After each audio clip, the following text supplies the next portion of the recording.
मोदी और शाह जी ने सबसे ज्यादा आतंक मचाया था।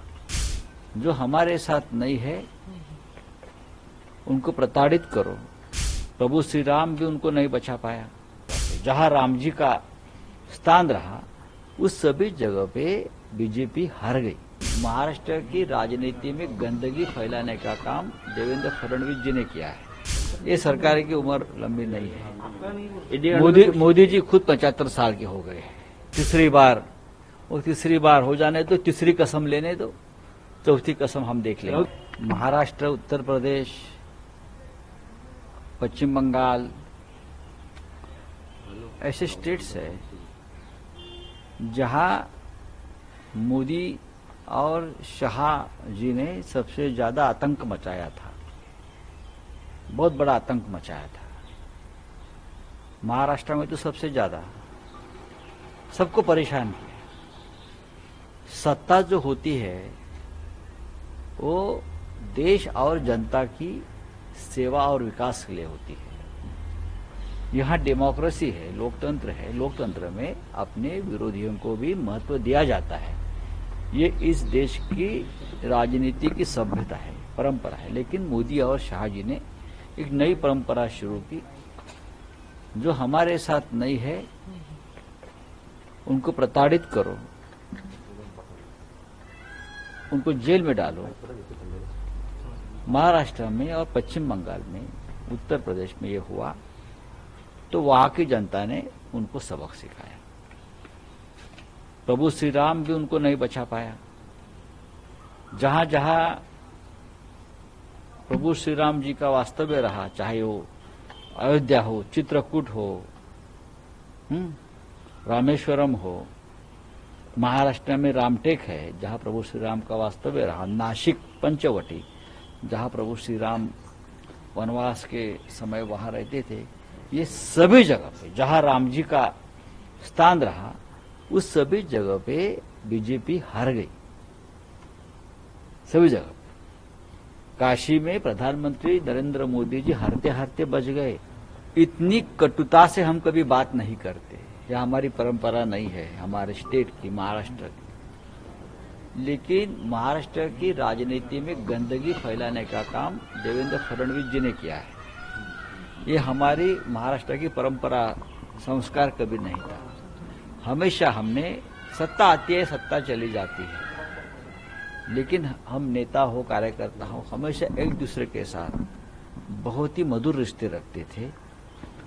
कभी एक दूसरे के खिलाफ बदले की कार्रवाई से हमने काम नहीं किया।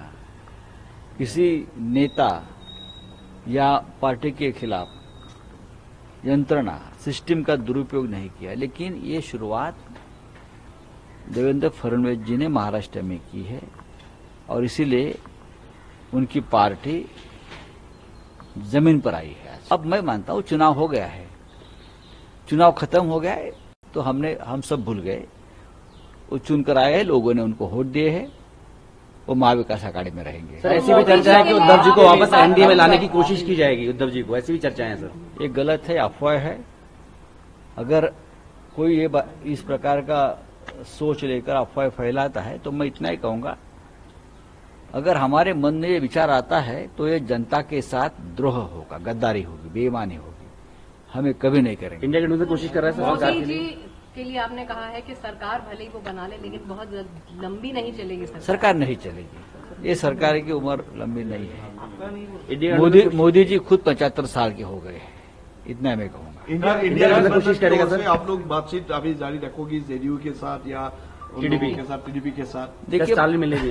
बात ऐसी है कि आज नीतीश कुमार, चंद्रा बाबू, चिराग पासवान ये एनडीए के मेंबर है, तो हम उनके साथ कैसे बातचीत कर सकते हैं।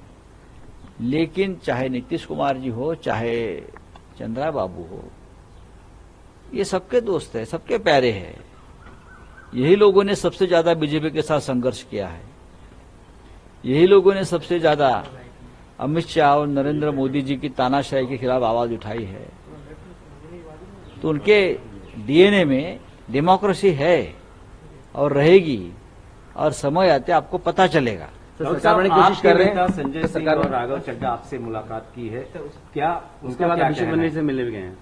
हाँ, आपके बाद अभिषेक बनर्जी से मिलने गए हैं, क्या कवायद चल रही क्या है? मुलाकात किससे मिलने गए? अभिषेक बनर्जी से मिलने गए आपके अभिषेक बाद? से भी मिलने गए और अखिलेश यादव से भी मिले। इसी में सर एक और चीज जोड़ते हुए बोलूंगा कि आप लोग हमेशा शिवसेना, अरविंद केजरीवाल और हेमंत सोरेन की गिरफ्तारी पर आप लोगों ने विरोध किया जरूर है। हमने आवाज उठाया जी, है। तो सर अब क्योंकि नीतीश कुमार, चंद्रबाबू नायडू जैसे पुराने सहयोगी जिनको आप डेमोक्रेटिक भी बता रहे हैं, वो आ रहे हैं सरकार में। अब हम उनको सवाल पूछेंगे सरकार में आने के बाद, क्या आपकी सोच वही है संविधान रक्षा, डेमोक्रेसी की रक्षा, या आप भी मोदी और शाह के साथ बदल गए हैं?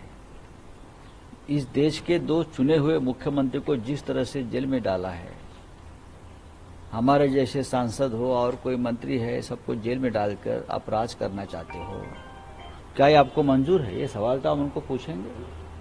और आपके नेता आए थे, जी, क्या बातचीत हुई सर? सभी एक दूसरे के साथ संपर्क में है।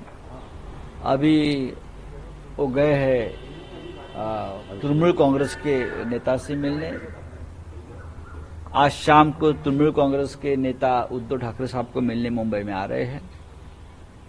तो एक दूसरे के साथ संपर्क जारी है। कोशिश कर रहे थे इंडिया गठबंधन का सरकार बनाने की कोशिश। तीसरी बार हो जाने दो, तीसरी कसम लेने दो, चौथी कसम हम देख राहुल लेंगे। साहब, लोकसभा में राहुल गांधी विपक्ष के नेता हो सकते हैं, अभी मैं कैसे बताऊं, कांग्रेस पार्टी का निर्णय होगा। लेकिन इंडिया अलायंस के साथ चर्चा जरूर चर्चा होगी इंडिया अलायंस के साथ।